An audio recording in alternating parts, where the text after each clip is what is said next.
Les 5 règles d'or à respecter, en tout temps lors d'une interception ou d'une arrestation. 1.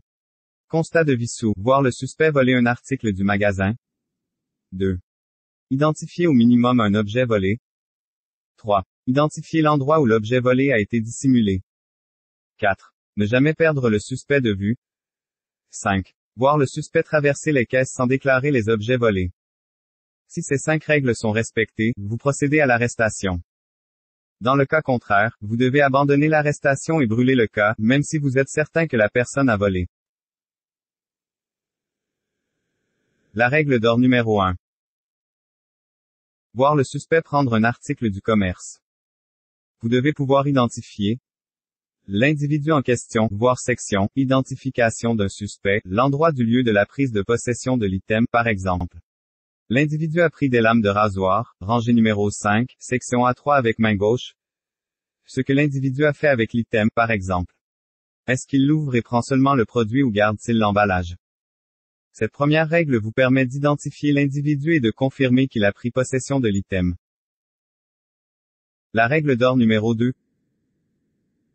Identifier l'article en question, minimum 1. Lorsque vous voyez le suspect prendre les articles, vous devez pouvoir identifier au minimum un des items. Confirmer à 100% qu'il s'agit d'un item de vente du commerce, n'a pas déjà été vendu ou n'est pas un item gratuit. Cette deuxième règle vous permet de confirmer la nature de l'item. Si nous reprenons la règle 1 et ajoutons la règle 2. L'individu a pris des lames de rasoir venues de la compagnie Gillette, rangée numéro 5, section A3 avec sa main gauche. La règle d'or numéro 3. Identifier l'endroit où le suspect dissimule l'item. Vous devez pouvoir identifier l'endroit de la dissimulation. L'endroit peut varier, chandail, sac, poussette, etc. Mémoriser les étapes précises effectuées. Pour accumuler la façon de faire du suspect. Par exemple, ouvre la boîte, prend les lames de rasoir, les dépose dans un papier mouchoir et place celui-ci dans un gant d'hiver dans son sac. Identifier l'endroit et la façon de procéder, modus operandi, de la dissimulation est une étape cruciale pour l'accumulation de la preuve. La règle d'or numéro 4. 4. Ne jamais perdre le suspect de vue. Vous devez suivre le suspect sans être vu. L'utilisation de techniques de filature s'avère importante.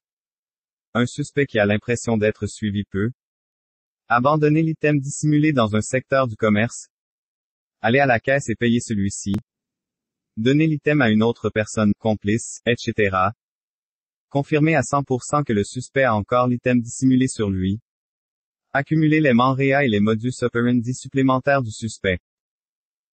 Perdre le suspect de vue égale que vous ne devez pas procéder à une arrestation. La règle d'or numéro 5. 5. Attendre qu'il franchisse les caisses et s'assurer qu'il n'a pas payé l'article. Vous devez obligatoirement vous assurer que les 5 règles d'or soient respectées à la lettre. Que les articles n'ont pas été payés par l'individu ou une tierce personne. Il s'agit du dernier élément afin de prouver le manrea de l'individu. Franchir les caisses ne veut pas dire d'intercepter à la sortie de la caisse, mais d'attendre qu'il soit à la porte de sortie ou au vestibule.